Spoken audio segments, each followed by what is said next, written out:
Yo, YouTube, what's going on? It's your boy, Salvation Elite. We are back with another video, guys. The Spawn series has returned. So we're going over the spawns and how to influence, control, and dominate the spawns, specifically this time on Ramazza Hardpoint. So if you want to see the rest of the series, the rest of the maps that I had done, I've already done Gunrunner, and I did a series in Black Ops 4. I wanted to do this Ramazza one because Ramazza is one of the wildest, weirdest spawned maps, I guess, in like COD history, along with, of course, many of the maps on this game. I wanted to go over the freaky spawns of Ramazza Hardpoint. So let's get right into it. So obviously Modern Warfare is known for its incredible spawn system. It's the best spawn system in Call of Duty history. Modern Warfare, yes, Infinity Ward did it right. Obviously that is sarcasm. The game is inconsistent. Based off these maps, the spawns are absolutely ridiculous. As you can tell from this one, these are all the spawns from the CDL matches that I've watched and then charted all the spawns for. It's a little hectic, to say the least, and some of them can be a little bit unpredictable, but at the end of the day,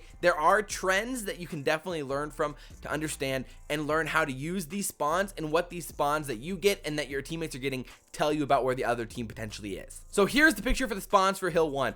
Obviously, like I said, things get a little inconsistent here, but there are some spots, some areas that are very consistent that you'll see very often depending on what side of the map your team has control of. Usually for that first hill, the bridge hill, teams want the spawns on the left side of the map, the construction side of the map, because P2 is back in ammo, which is on that bottom left side of the map there, where a lot of these spawns are. So the team spawning on the right side of the map has the decision to make whether or not they're going to try to push for spawns or whether they're going to really try to focus their time on getting hill time on P1.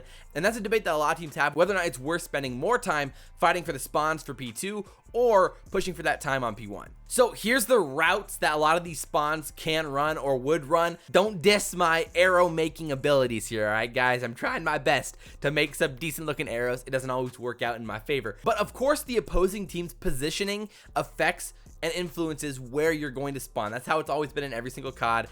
Obviously, if you're spawning back green, I don't have an arrow through there, but many guys would be pushing through green as well. Or sandbags, or maybe into construction, something like that, to try to flip the spawns in that way.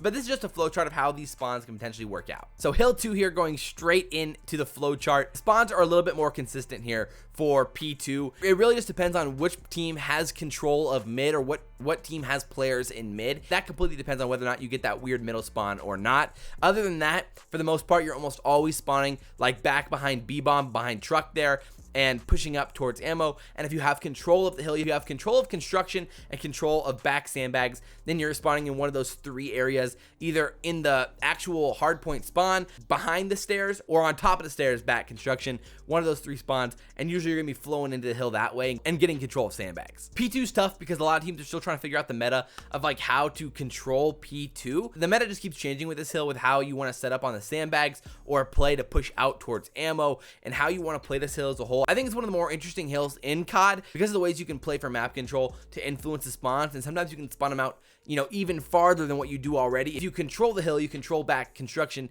and you push out towards ammo, that's where you start seeing those middle spawns and even some of those really bad spawns at the back towards barbershop.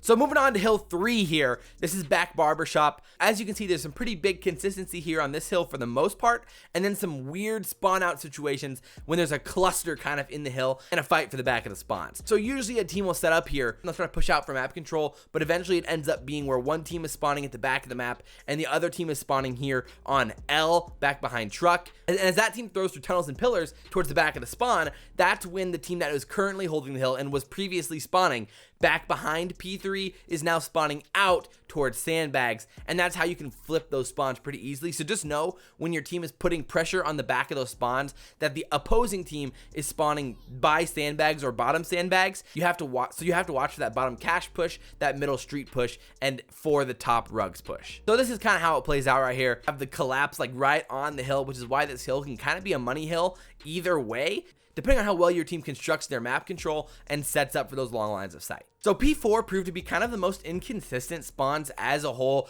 because teams can set up on this hill in so many different ways, and you can play for the spawns for P5 and try to pin them at the back, or you can play for this time. It often comes down to who has the mid top plat control. If your team has top mid plat but does not have the hill, you're likely spawning back rugs, or you're spawning bottom arches behind green, or you're spawning back behind truck, behind B-bomb. But if you have the left side of the map, you're likely spawning either ammo or back in the back of the spawn there. So if you pay attention to your minimap there and have a good idea of where your teammates are at, you'll know that these guys are pushing through here, spawning at the back like that, or spawning way out back behind rugs, depending on what side of the map you have. So P5, oftentimes, you know, either the last hill or the second to last hill on this map, depending on what happens with the whole rotation. But this hill can get crazy. It's really, really weird how it plays. It's one of the most unique hills in Call of Duty history, I think, because the half wall is such a dominant position on the hill, and then you're trying to throw smokes to block that line of sight, contest the hill, and it can get really crazy really, really quick. So obviously you're trying to play for that half wall control. Either the team who's spawning at the back of the map is pushed up to half wall, or the team who's spawning on the left side of the map is pushed up to half wall to have an AR overlooking their SMGs who are in the hill, and then you have somebody watching flank. So there's kind of like two different ways to set up on this hill and be successful at the same time. Ideally, you hold the hill from the left side of the map and push up to have really, really big map control so that you can rotate to the P1 to secure a lot of that time. But it doesn't always work out that way, and oftentimes the team who's spawning at the right side of the map pushes up, has full control, and is able to hold that half wall and funnel them in through green and top plat and hold that hill for quite a long time. But it just depends on how you want to play it and how your team wants to set up on that hill, and of course it depends on how the rotation works from P4. So there is a lot to consider with this hill as a whole, but you've always got to be weary of that L push from both teams sitting in that area. So if you're pushing through, just expect somebody to be in L at all times. So there it is, Ramazza spawns. It's one of the weirdest maps in COD for Hardpoint. I'm not necessarily a big fan of it. I think it plays kind of wonky. It's all about the top mid control in most situations. I mean, we saw like Slasher in the CDL drop nearly 50 kills sitting top plat a lot of that game, just controlling middle map and funneling in those kills. Because those lines of sight are so powerful, it helps to influence the spawns. It can give your team a good idea of where the opposing team is spawning up pretty easily when you have that top mid control. So there's just a lot of advantage of trying to maintain that top mid control as much as possible. So I hope you guys enjoyed the video. I hope you guys learned something. If you guys did, like, comment, subscribe. I really do appreciate all the support. I'm trying to do this full time, and I cannot do that without you guys, so I really, really do appreciate it. But as always, guys, I'm your boy Salvation Elite, and we will see you next time. I'm out.